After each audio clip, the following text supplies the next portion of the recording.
What's up guys? I've got another video for you today which is going to be about the best way to avoid potential arguments. Okay? Now in the art of war, the best battle you win is the battle you never fight.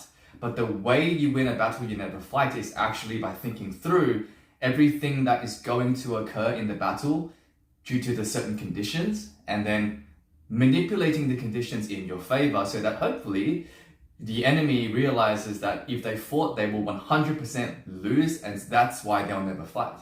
Now, in interpersonal relationships, whether it be with your friends, your family, your colleagues, the best argument to win is the one that you never have at all. Okay, it's very emotionally draining, mentally draining, and you never know whether they're going to respond in the way that you would like logical arguments to go. So the best way to avoid them is actually to have foresight and think about before you do a certain thing, or before you say a certain thing, or before a certain conversation, how you can actually prevent them from responding in a negative way. So I'll give you an example. In most team environments, okay, something that generally happens with coaches is one, they're fucking stupid because they like to praise one or two members of the team. Now, why this is stupid is because they don't realize that by praising a couple members of the team, the other members of the team who maybe don't take as much spotlight because the position they play or the role they play is not as big as the two superstars, they can have discontent.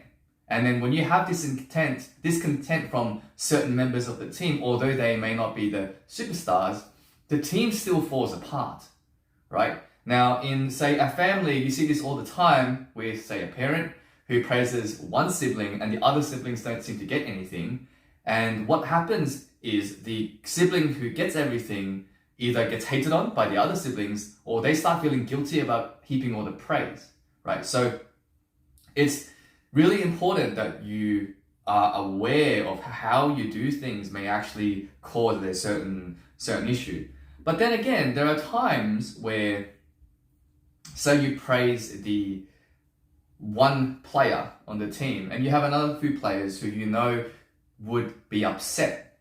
This is where you have to be conscious about how you praise that player. Maybe you do it in private, or maybe you actually say a nice thing for everyone else so that everybody feels like they have something within that scenario. Okay? So if you have the foresight, then you can prevent a lot of drama for yourself. Anyway, I'm going to show you one of the ways that I like to use. It's called, I suppose, free responding. I don't have a legitimate scientific name for it. This is simply something that I've learned from my own coaching experience, from my own interpersonal relationships. And I'm sure there's podcasts and books I've listened to where it's influenced how I do something like this, right?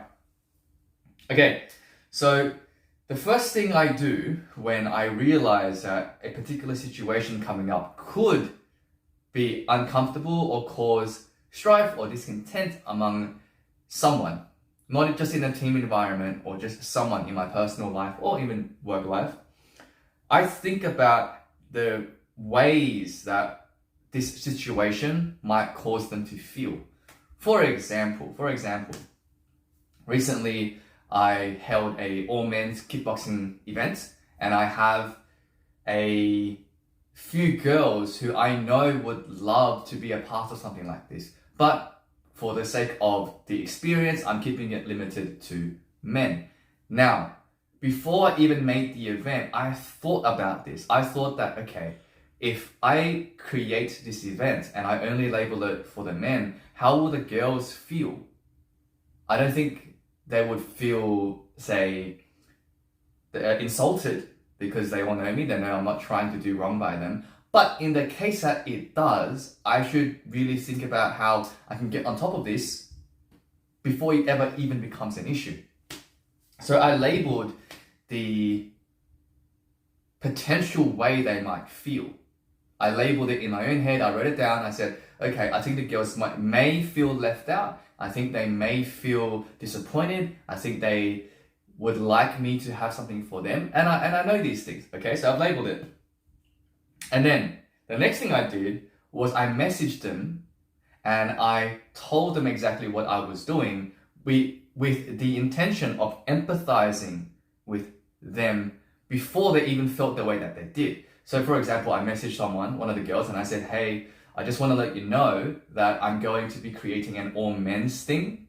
And first off, I want to say I'm sorry because I know you would have wanted something for the girls and it's nothing personal and I can understand if you feel left out. It's not my intention. It's 100% not my intention. I'm sorry, I just don't have enough girls in my ecosystem to be able to create that for you right now. Right?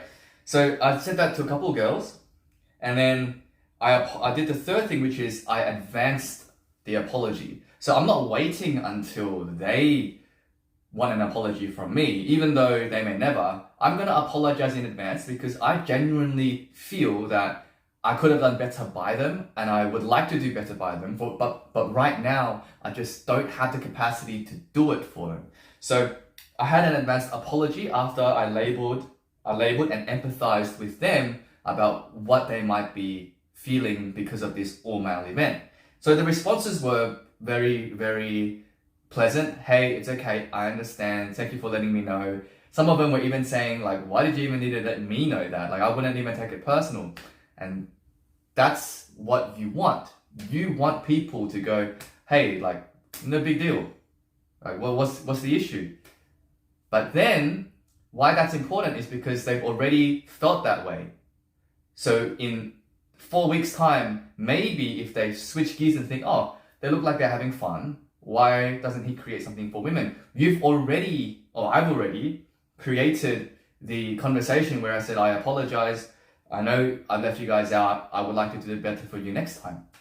So I call it pre-responding because I'm already responding to how they might feel and I've addressed it before it's even come up. And I think this has been one of the most effective techniques at resolving conflict before the conflict even arises.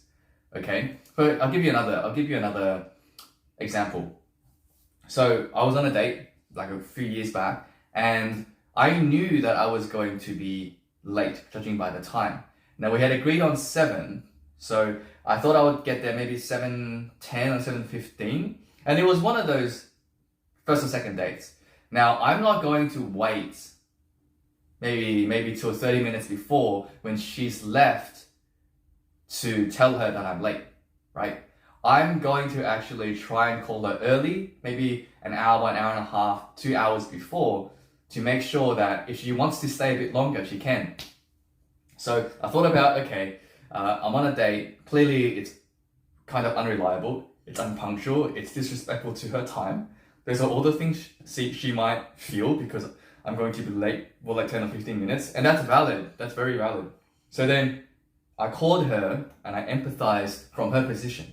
I said, hey, just want to let you know that I'm really sorry, right? Advanced apology. I'm really sorry because I'm going to be 10 or 15 minutes late, even though we agreed to meet up at 7. And I totally understand if you are disappointed, you think I'm unreliable, you don't want to come, and you have the worst impression of me. I totally understand. And I labeled it that way, right? She started laughing instead and said, hey, no, it's okay. Thanks for letting me know early. I'll see you when you get there. Now, if I had waited till I was late, like 7:07, 7:02, she's already sitting there and waiting. And then I call her and then I say, hey, just letting you know, I'm going to be 5 to 10 minutes late.